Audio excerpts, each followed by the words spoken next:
भाई जगनंदन संगे लेट नहीं लगाओ, चलो चलो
अरे भैया का पास जाएगा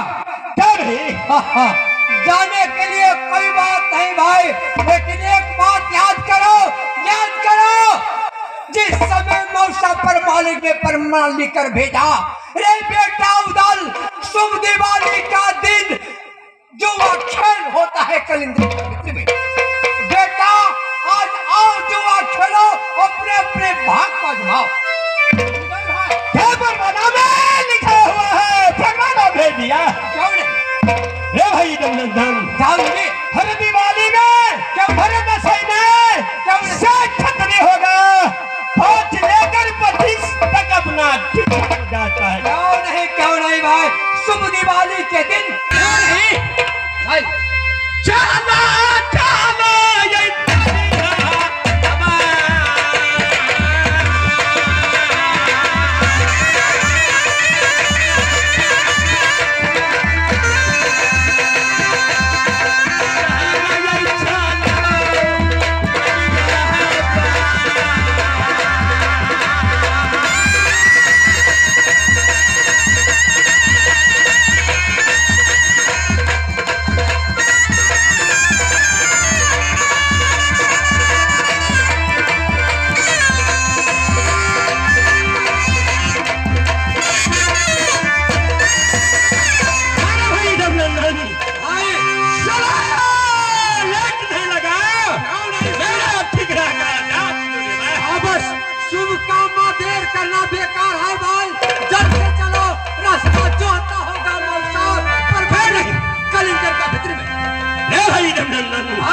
लेट नहीं लगा, चलो चलो देश का खतरे कर का आगा, क्यों नहीं चला भी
उड़ियल लागल मकान हम के बगल कहला रही हो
उड़ियल लागे डीजे बारनी उड़ियल लागे निज मकान। मैं बेटा कहलाते हैं उद्या सिंह की, नाम हमारा माहिर सरदार। खेती न बखारी मामा माहिर की, दरवाजे पर है 7 गो बखारी। फिर भी मैं चुगली का व्यापारी करता हूँ। जिस किला में ये मामा माहिर आगमन होता है उस किला को ढंग से कर देता हूँ या किला आजाद कर देता हूँ। आज ने राज कलिंगर का रहने वाले परमालिक हर दीपावली में जुआ को लगाता है और देश देश का क्षत्रियों का परमाना देता कि भाई रे हमारे देश में आज दीपावली का दिन है, शुभ दिन है। ये मेला लगाते हैं, हर छत्री छतरानी आता है, वहाँ अपने अपने कैद को आजमाइश करता है कैसा मेरा कैद है। तो मेरा भी परवाना गया था राज उड़ियल कलिंगर से। तो मैं भी सोचा कि इतने दिन मैं चुगली का व्यापारी किया तो आज हम भी जाएंगे मेला में, हम भी कैद को आजमाइश करेंगे। हो सकता है मेरा कैद बेर गया तो मैं भी कुछ आगे का उम्मीदवारी हो जाएगा। तो मैं चलता हूँ राज कलिंगर में। मामा चलाई उड़िया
जिस किला में मामा माहिर की आगमन होता है वह छीक चलता है। देखिए छीक तो आया था अच्छा,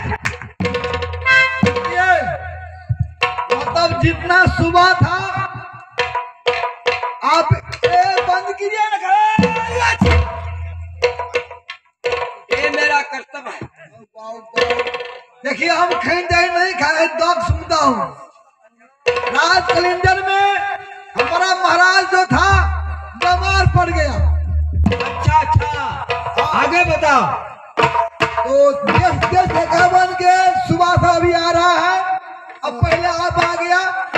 बैठिए, जितना सेवा करने होगा हम करेगा। ये आपका पासा होगा, खेलना चाहे जुआ खेलना होगा, वो सब खेल खेल के अपना भाग आजमाना है। ठीक है।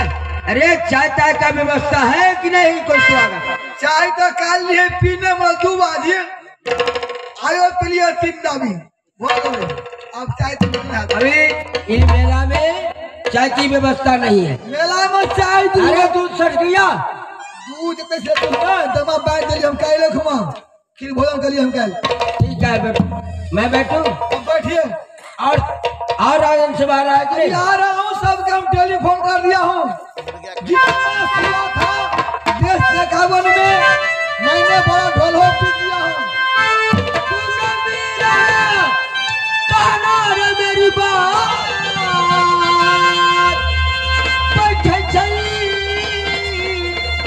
महिला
किला कितने सुंदर है, कितने सुंदर से मौसा ने किला को सजाया है भाई।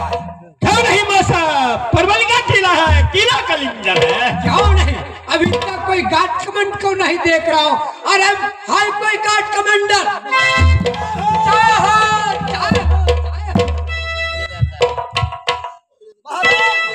बोलो।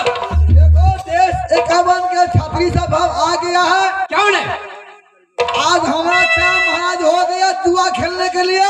अच्छा अच्छा, क्यों हमारा घड़ी में 11:76 हो गए, बहुत ज्यादा हो गया। 11:76 हो गया।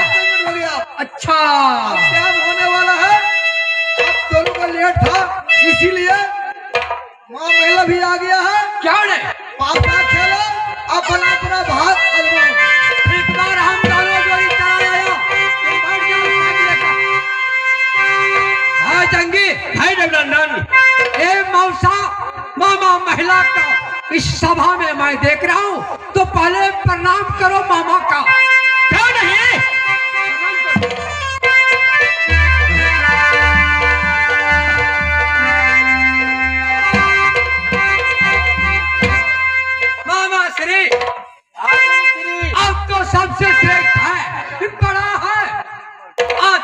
तमाशा खेलने के लिए आप भी पहुंच गया, दारो जरी पहुंच गया, किलाए कमल का छतरी पहुंच गया मामा। आगे चिरे मामा रोक किसी का नहीं नहीं है ना। ये भाग की बात है, जिसको भाग में जितना ताकत होगा यहाँ परीक्षा होगा, है ना। क्यों नहीं मामा? मैं भी सोचता था, मैं बहुतों दिन से चुगड़ी व्यापारी किया था, है नहीं। मैं सोचा परमानाम दिया राजा प्रमाणिक, तो मैं भी सोचा में जाते हैं मेला में, क्या हो सकता है मेरा कांच बढ़ गया तो मेरा उम्र बारी कुछ हो जाएगा। क्यों नहीं मामा, लेकिन इसमें सबसे श्रेष्ठ आप हैं। कौड़ी कौन भागेगा? आप ही भागिए। और रास्ते में आया था दलालपुर चौक में, हमने क्यों नहीं कौड़ी 10 का किन लिया। बहुत अच्छा किया मामा श्री। हम सोचता किसी आदमी की पास कौड़ी होगा या नहीं होगा। नहीं होगा है, आप बुद्धिमान है, विद्वान है, सबसे श्रेष्ठ है मामा। ठीक है, सबको सब बचिए। क्यों नहीं? मैं कौड़ी निकालते हैं, कांच भी बांट देता हूँ। आप ही बांटिए। कौन कौन कांच लेगा? ठीक है, बैठ जाओ सबके। आप पहले कांच लीजिए मामा। आपका क्या कांच है? हमारा तैयार रहने दो, हमारा चौका रहने दो। अच्छा। पंजा जंगी, आपका क्या कांच? आप लेगा छक्का ले लो। सब कवि बचा दिया, क्यों नहीं? छक्का कुदल के रहने दो। छक्का ऊंचा हुआ, क्यों नहीं? हे भाई देवनंदन भाई फिर वही मामा बहिन है। क्यों नहीं? भाई देवनंदन भाई गलत नहीं होना चाहिए। मामा का समझा दो मामा श्री। अच्छा तरीका से कौड़ी का भाजो। उधर है मेला का पास, किसी को कौड़ी बेमानी नहीं होना चाहिए। हे भाई देवनंदन भाई ठीक है, समझाते हैं मामा। ठीक है, कौड़ी भागो, सब सुबह का कौड़ी देखने दो, तब कौड़ी का हाथ फेरो। ये भागिन सुनो, हमारे लिए जितने छात्र लोग आया है मेला का अंदर, किसी का कौड़ी बेमानी नहीं करेंगे। जैसे काटवा दियागा, अपना पैसा भी रखेगा, जिसका कौड़ी मिलेगा वही आदमी कौड़ी उठाएगा। हम अपने हाथ से भेजेंगे, चाचू कौड़ी भाजो, कौड़ी सभी को देखने दो, उसी के बाद पैसा उठाया जाएगा। ठीक है मामा, बैठ जाओ।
मामा माही बात को नहीं मानता है। नहीं मानता है, सब सुबह को कौड़ी ना देखने देता है। पहले कौड़ी का हाथ फेर लेता है, अपना कौड़ी को चित कर लेता है, सब कौड़ी को भटकता है मामा। भागिन जी एक बार समझा दिया उदयचंद, दूसरी बार है कौड़ी भाजो, सब सुबह का देखने दो मामा। ये भागिन कौड़ी पर हाथ फेरो। मैं तो पहले बोल दिया, जिसको कौड़ी बेरेगा वही हाथ फेरेगा। मेरा काट बेरता है तो मैं कह सभी को दिखा करके मैं कौड़ी भेजता हूँ, और सभी को दिखा करके मैं कौड़ी समझता हूँ। मामा कौड़ी अभी नहीं देखा, कोई सुबह नहीं देखा, अभी बात कर लिया। अभी 2 चांस बाकी है, अभी जो देख लेना। एक बार समझा दिया, दूसरा बार होता है मामा तब।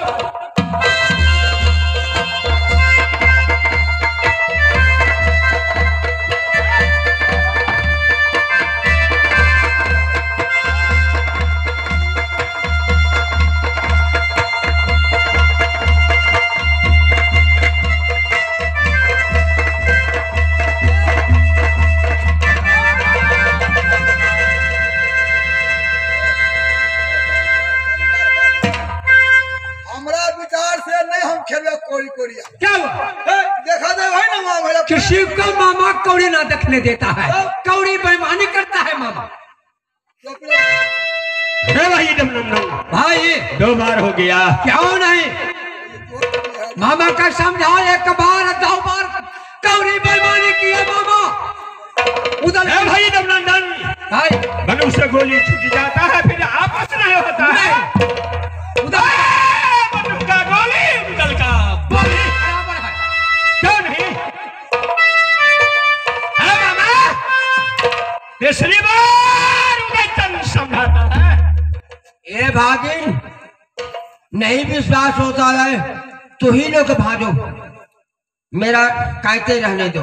नहीं आप सब साथ आप कहे बाबा, भाजो, सब सुबह का देखने दो। दूसरी बार हो गया, तीसरी बार होने जा रहा है। ठीक है, मैं कौड़ी बेईमानी नहीं होगा। ठीक है भाजो।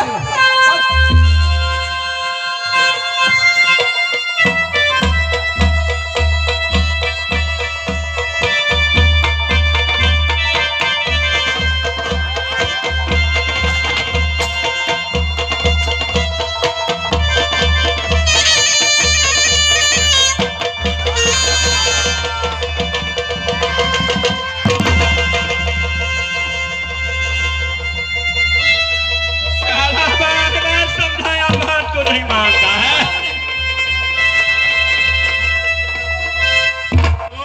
बोलो मामा,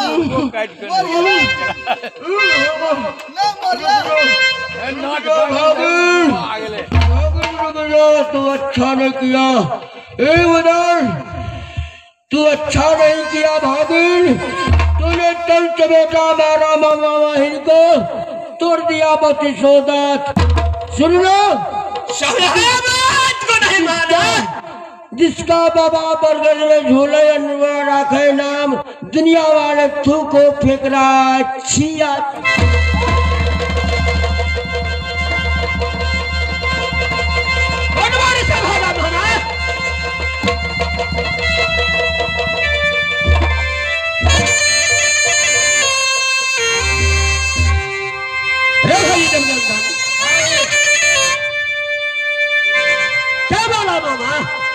कुछ नहीं मामा, बात करेंगे ना जंगी, कुछ नहीं बोले मामा।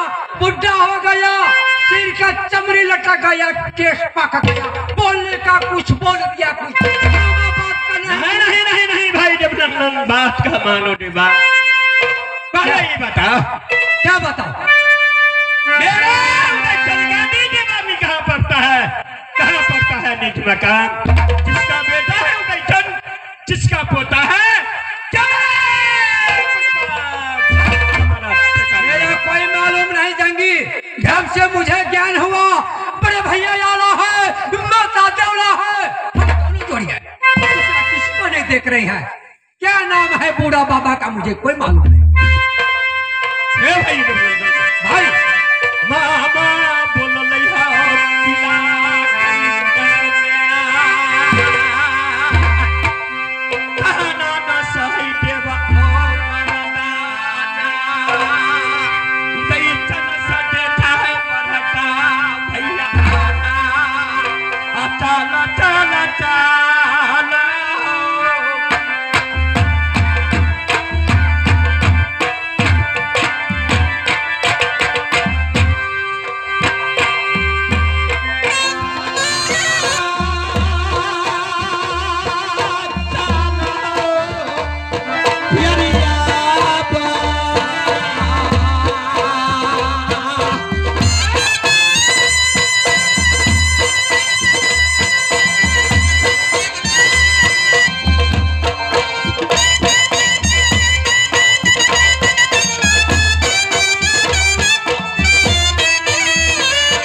ऊपर में बैठे हैं जंगी।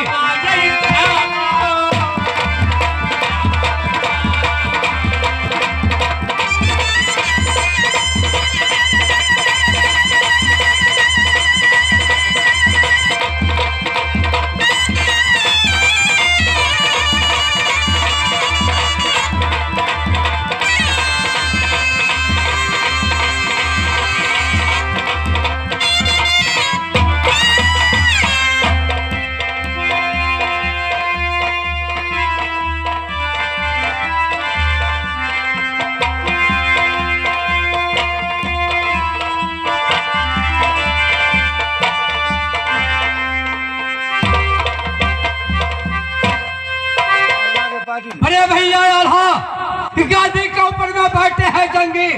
बड़े बड़े भैया आल्हा का प्रणाम करो, पिता का समान बड़े भैया आल्हा है। लगे जनक मुनि पद बंधन तो ऋषि प्रणाम करे। प्रणाम करो बड़े भैया का।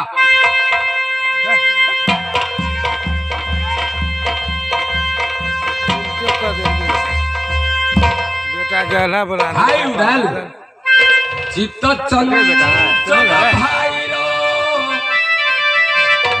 बेटा एकरा भाई छोट भाई की भाई कपड़े सब मोटा कपड़े सब बता दे भैया के काम में छूट जा भाई उधर।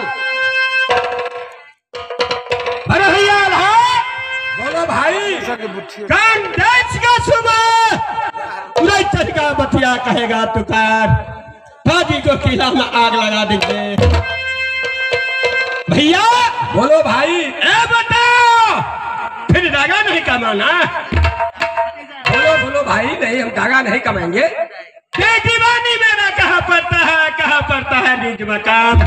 जिसका बेटा जिसका पोता लगा बुढ़वा बाबा का नाम बता। भाई उदयचंद बोलो भैया। हम भी बहुत छोटे थे, हमारा खुद मालूम नहीं है हम किनकर बेटा है किनकर भतीजा है, क्या मेरा नाम है। तो आपको हम क्या बता सकते हैं मेरे भाई। रे भाई जमनंदन क्या हुआ? क्या बोलता है बड़े भैया हमारा। अरे भैया आल्हा वही बोल रहा है कि मुझे कोई मालूम नहीं। जब से ज्ञान हुआ तब माता है, हम दोनों भाई है, देवा पंडित है, दूसरा कोई नहीं है। हम किसी को हाल नहीं जानते हैं। रे भाई जमनंदन जंगी हे रुकी रुकी का बोले देवा बड़ा का भैया मेरा भी समात न होता उतना मजा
कि नहीं बताया?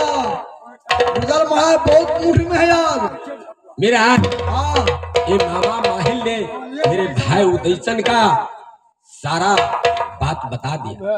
अच्छा किया आप नहीं बताया सब कुछ। बन गया बुढ़िया के पास गया है ना, यही सब कुछ बताएगा।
अभी तक हमारे बेटा हमारे बहन यहाँ गया है, अभी तक नहीं लौट करके आए हैं। अपना कनी के मन लगे है, भटक भटक नहीं हो से कोनो चीज के कथी उदास लगे, हमरा मन उदास लगे। मेरान हाँ हमरा बुझाए कोई अपना राजभवन में कोनो चीज के हुआ घटना रूटना में भा जाए। घटना क्या चीज का घटना? हम देखे छी काहिले से भोरे भोरे उठलिए अरे हम सुत के और 3-4टा चलेगा मतलब कैसे नढ़िया हां मंगरी नहीं छे को नढ़िया के मंगरी नहीं छले नहीं छे। हम का छुआवे चलेगा बस घुस के पिजोर अपना बहिन से बाम भगल है तकुन के हमने नहीं खाना खिलाए है तकुलते से हां नहीं वो भी लगे है नहीं लगे वो भी मन कुछ तो मास्टर के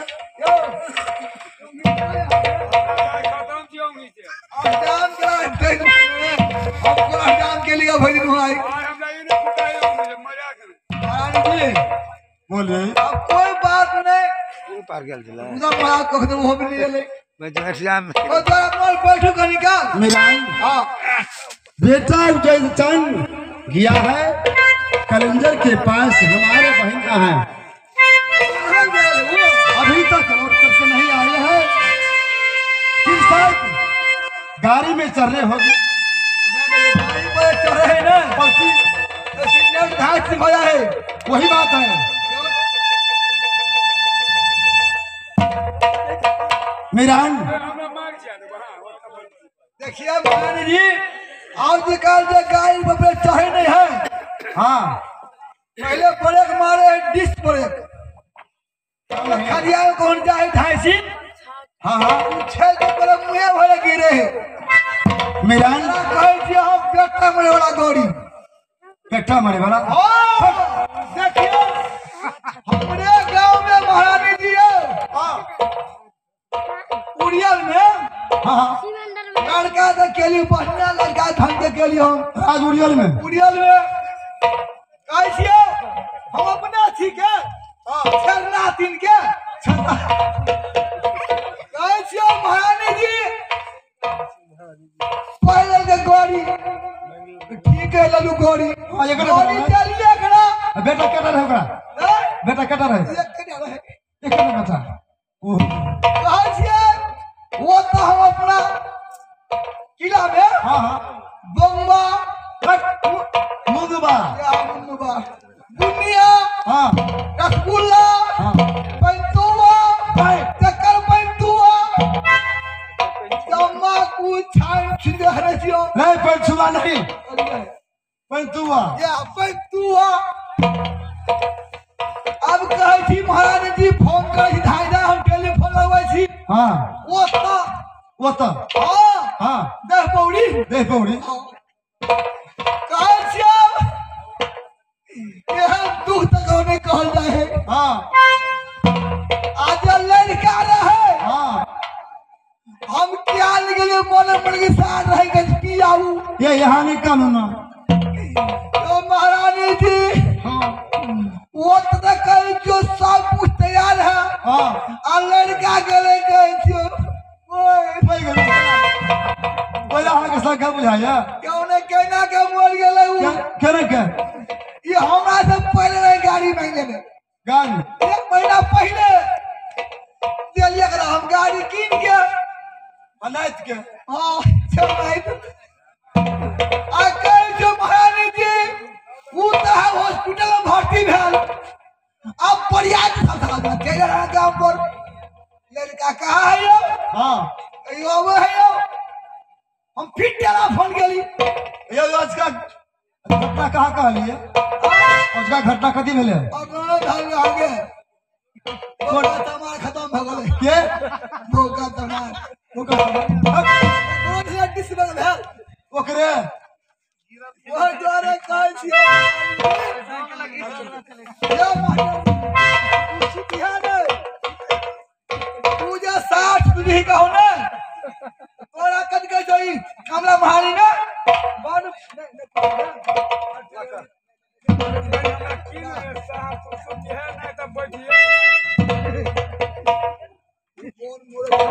कौन मोरो दिल कोई बात नहीं हमरा मर जेबू तो हां कहने कैला लक्कर जाइ छी हम ने मते रहबे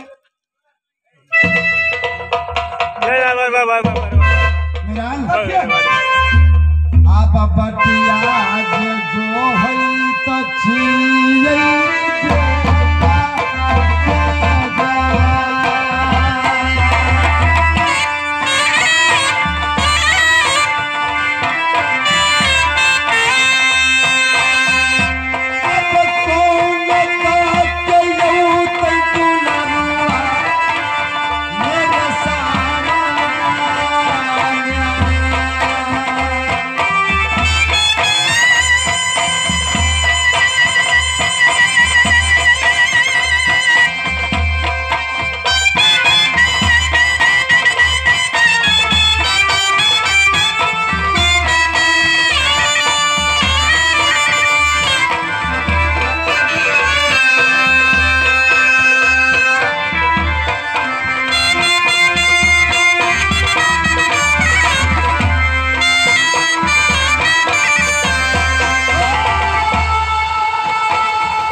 यहाँ पर आ रहे हैं वहाँ देखता है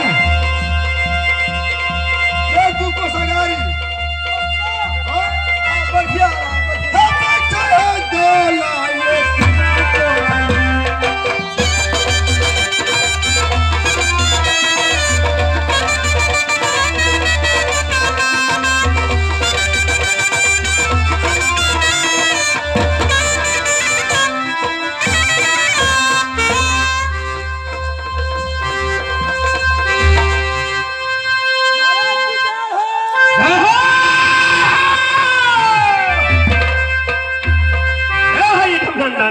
जाएंगे किला कुश्ती में बैठी थी माँ हमारा देवला। क्यों नहीं माता बूढ़ी अपने रात में बैठी है, माता की किला में बैठी है माँ। चलो माँ से पहले प्रणाम करो माता की। क्यों नहीं? इसके आगे जो होगा होगा देखा जाएगा। देखा जाएगा। क्यों नहीं?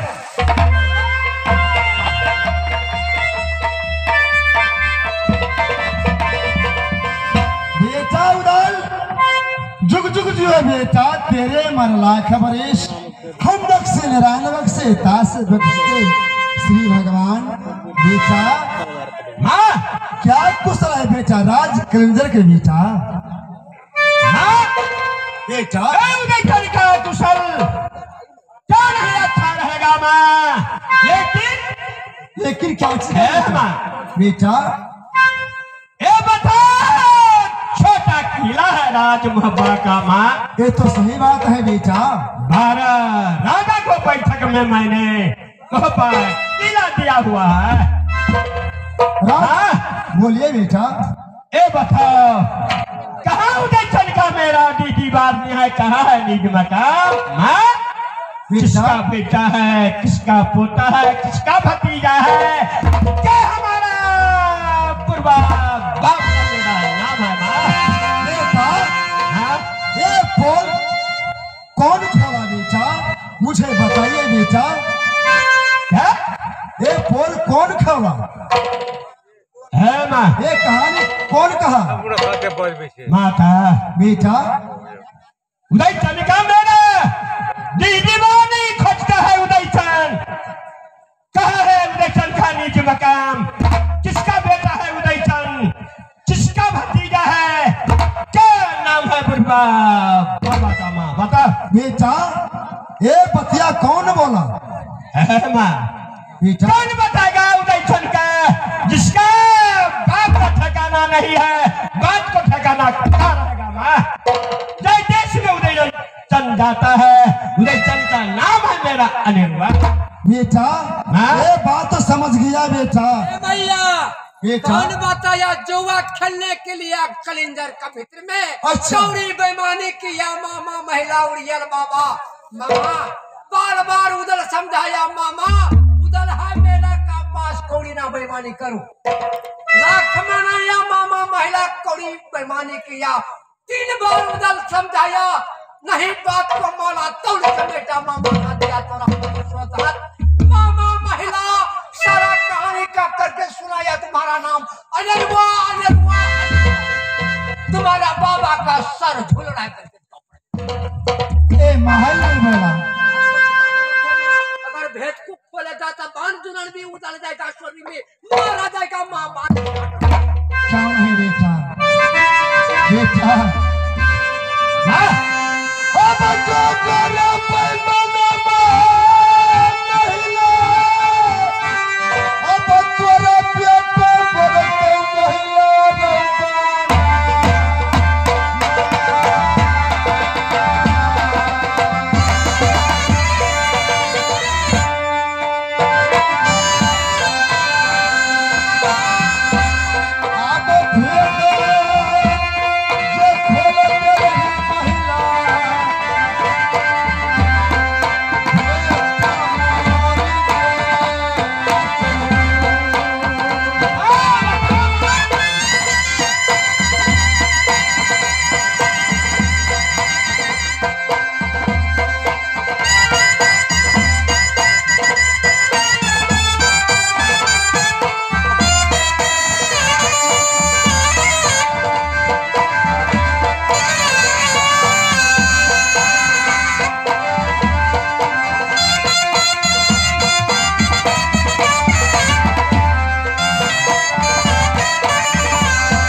कि ऐसे बतिया ना बोलना चाहिए हमारे बेटा की। आप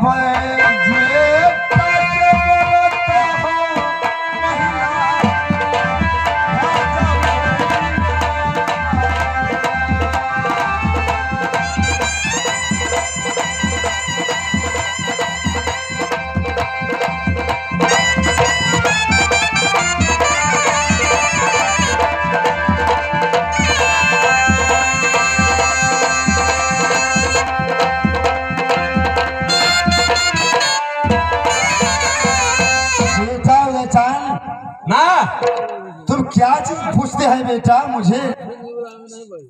मुझे बताइए। क्या बताओ मेरा किसका बेटा है, किसका पोता है, क्या बुढ़वा बाबा को नाम है माँ? ये तो जय देश में उदय चल जाता है, नाम मेरा अनिरुआ अनिरुआ। कौन है बेटा?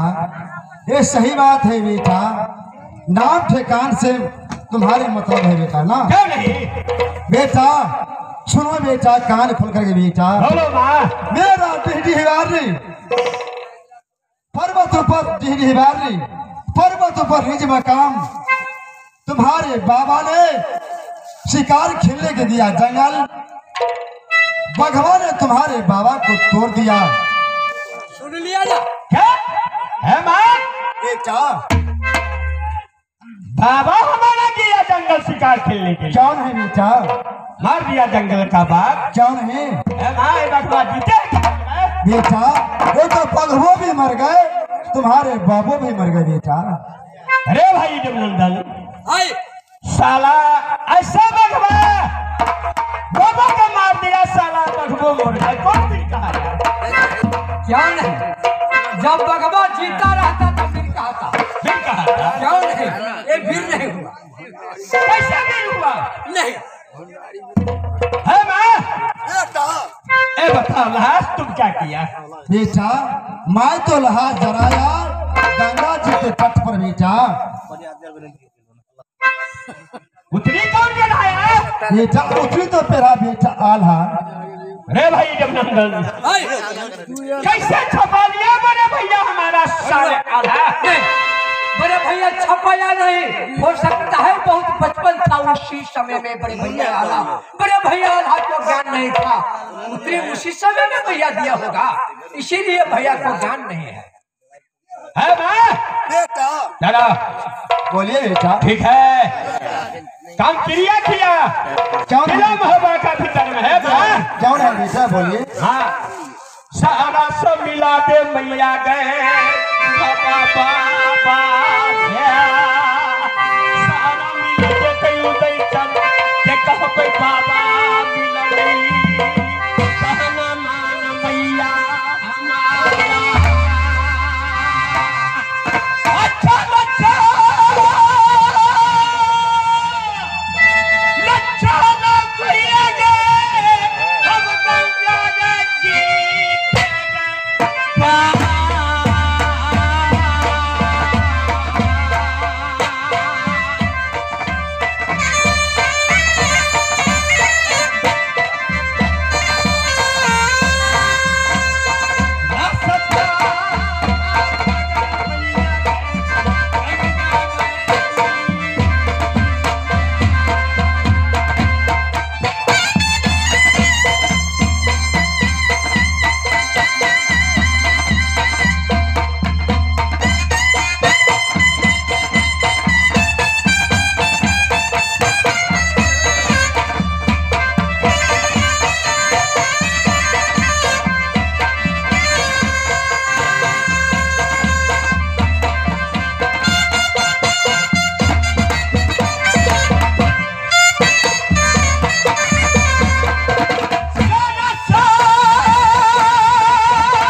दुर्गा बाबा भी मिल जाएगा माँ। बेटा, ये बेटा माँ तुम्हारे बेटा बाबा की लाश जराया गंगा जी के तट पर बेटा।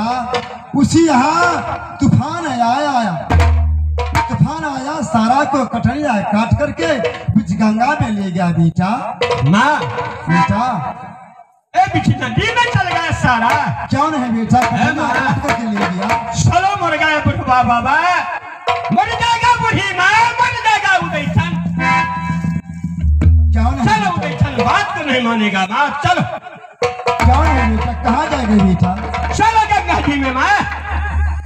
है माँ बेटा रे भाई नंदन, माँ बोलती है कभी नहीं जाएगा, तुम का मर जाएगा। रे भाई नंदन सही बोल रहा है, कटरिया करके गंगा महारानी भित्री वोत्र मिलेगा या सारा? नहीं मिलेगा भाई, नहीं मिलेगा। रे भाई नंदन ऑर्डर लगा दो, क्या नवास रहेगा ना मछली बाजरा। मर गया बुढ़वा बाबा, मर जाएगा बुढ़ी माँ। माता की काटने के लिए मैं कभी नहीं ऑर्डर देगा भाई, कभी नहीं। माता रे भाई नंदन 7 महीने हमारा दुर्गा माँ लहला लहला लहला। तो मान गए भाई, लेकिन माता जन्मदाता माता है, उसका मारने के लिए मैं कभी नहीं ऑर्डर। नहीं भाई नंदन, राम मानेगा उदयचन को बात नहीं मानेगा। माँ हमारा लहला करती है, जो एक 7 महीने हमारा दुर्गा है, न बास रहेगा न मछली भागेगा। माँ श्रीकत होगा।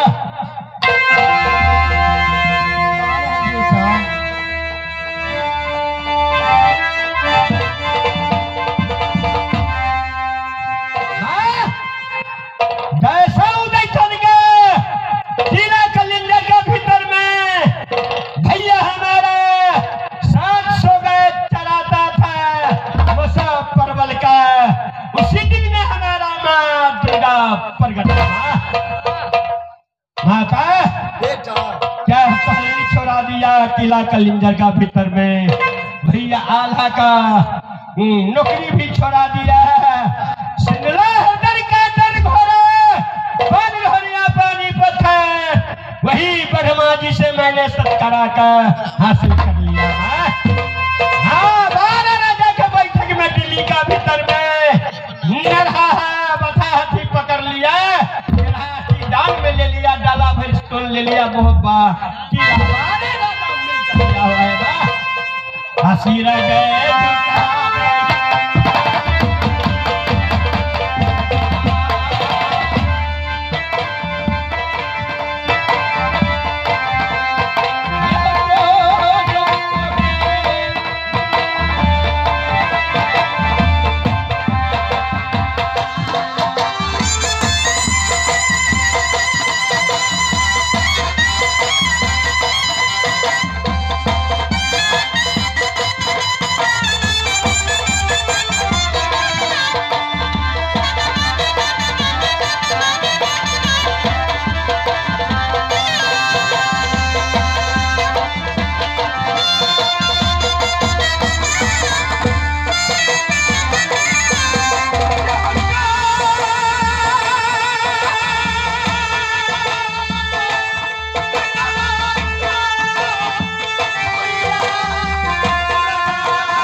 नंदन भाई तलवार का कैसा आरोप दिया गया? तलवार इसीलिए मैंने रोका, माता को मारेगा तो सरासरी में पाप लेगा भाई।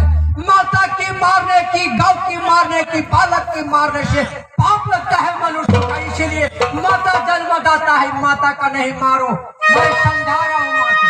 हे भाई नंदन भाई समझा माँ कौला की आग लगा देगा किला महोबा का भीतर में। कुछ देर के लिए रुक जाओ भाई, मैं ठीक है देवा रुको। हे माता, भैया बेटा अब उधर बात को नहीं मानेगा, उधर का गोली बंदूकों का गोली बराबर है माँ।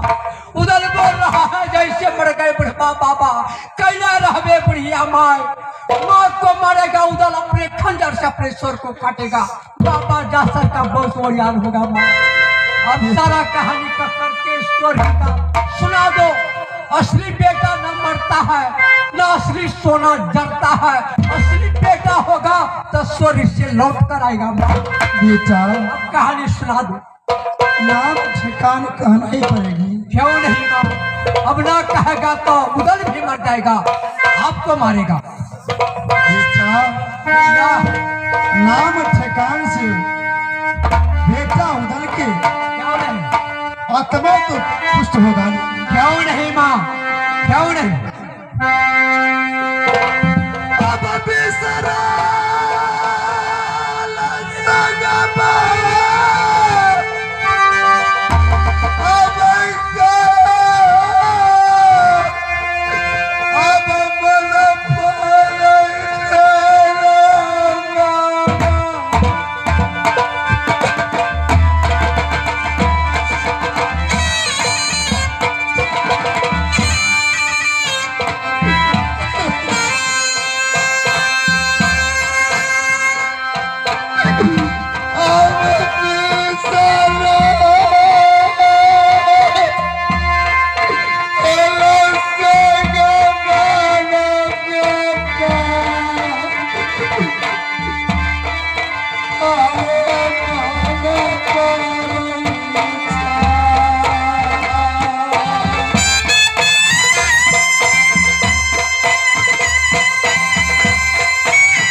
बात को तुम बेटा क्यों नहीं माँ?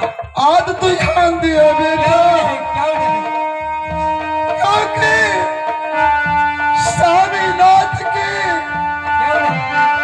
बुला करके झगड़ू ने ले गया राज सोहरी का अंदर। झगड़ू ने बोला हे चाचा हमारे साथ चलिए, सत्यनारायण भगवान की पूजा करेंगी 12 बजे में। हमारे बेटा उदय चल की छठियार साझ में नाता देकर के ले गया। भोजन खाने के टाइम में अब यादा बता कर दल के नगर के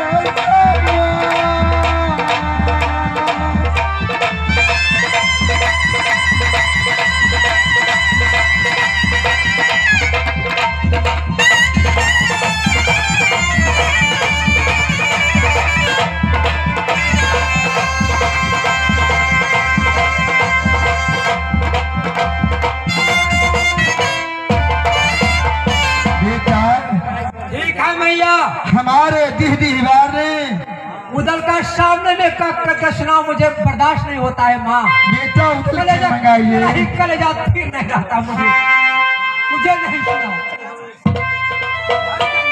बेटा कान सुनो कहानी सारा वर्णन सुनो। तुम कान खोल करके सुनिए बेटा। बोलो माँ।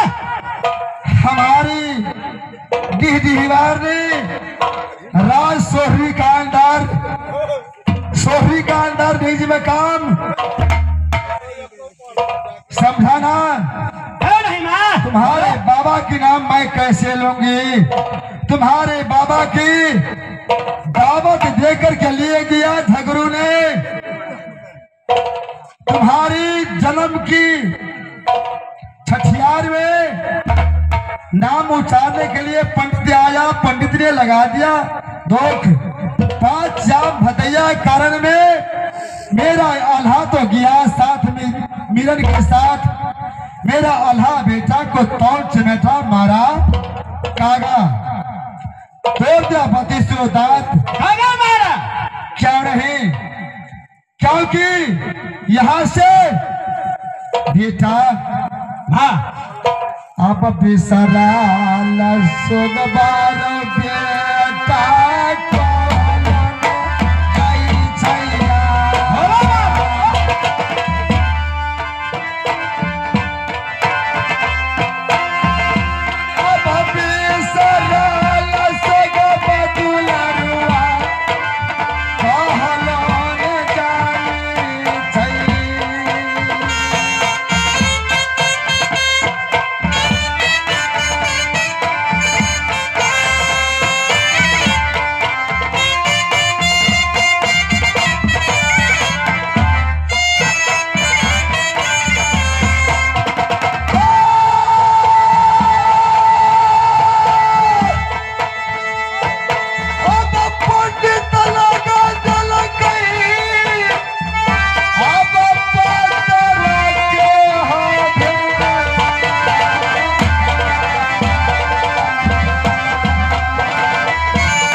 स्वामीनाथ ने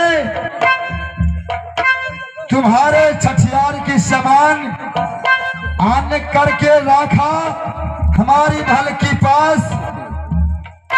झगड़ू नहीं आया, हे चाचा हमारे यहाँ चलिए, क्योंकि सत्यनारायण भगवान की पूजा करेंगी। आप चलिए तो पूजा शुद्ध होगा। हमारे बेटा को नाम गुनना है, शाम में बेटा उदल की, इसलिए दावत देकर के ले गया। भोजन के टाइम में झगड़ू ने अब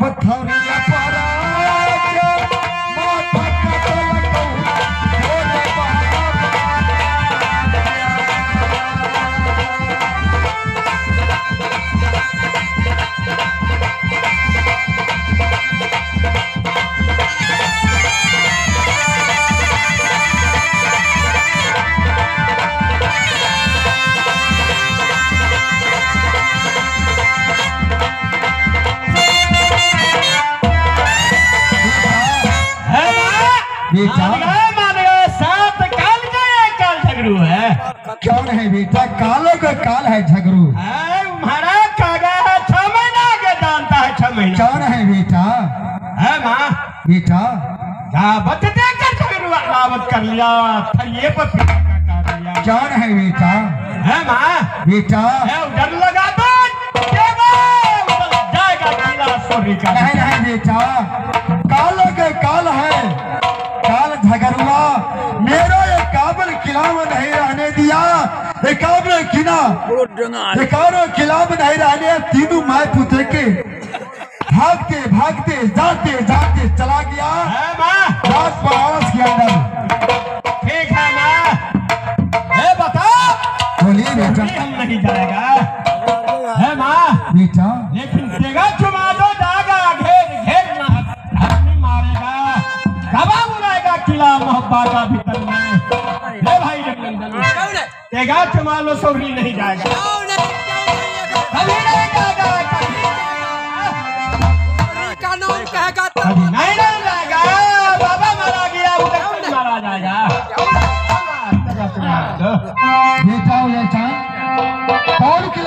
बेटा।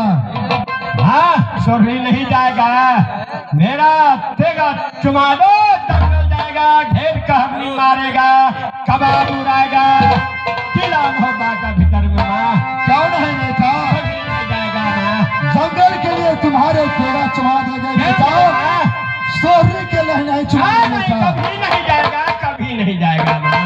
वाह बेटा।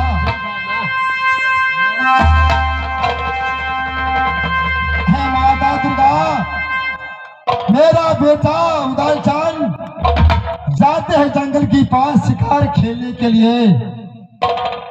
प्यारी जब है गई मैया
मेरा उठे चढ़ पर बेटा जाते हैं जंगल के पास, हर वक्त तेरा पर तैयारी रहना माँ।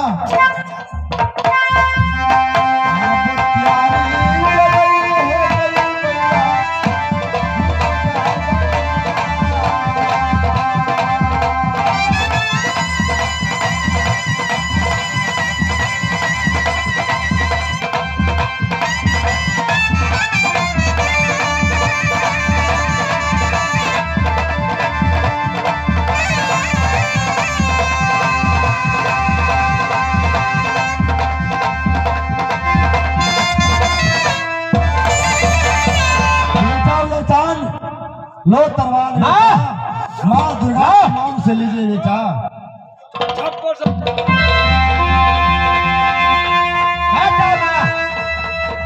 बेटा जा सकते हैं बेटा,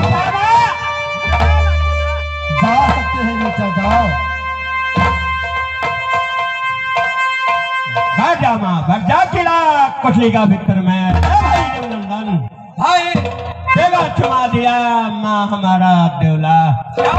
माता तेगा चुमा दिया, अमृत के समान हो गया भाई। आशीर्वाद अमृतों से बढ़कर होता है। तेगा चुमाया मालूम पड़ता है क्या विजय होगा भाई। नहीं अब यहाँ से चलो, सोरी न हम देखे हैं न तुम देखे हैं, सोरी फलमोर में है, कहाँ जाएगा? भाई देवनंदन भाई जहाँ हमारा माँ दुर्गा का मंदिर है वह चलो देवा, वही माँ दुर्गा बताएगा कौन मोड़ से कौन मोड़ में है किला सोरी, वही माँ हमारा दुर्गा बता दिया। बचपन का जगह है माँ दुर्गा की, चलो माता दुर्गा नहीं पुकारेगा, माता दुर्गा दर्शन देगा, कोई बुद्धि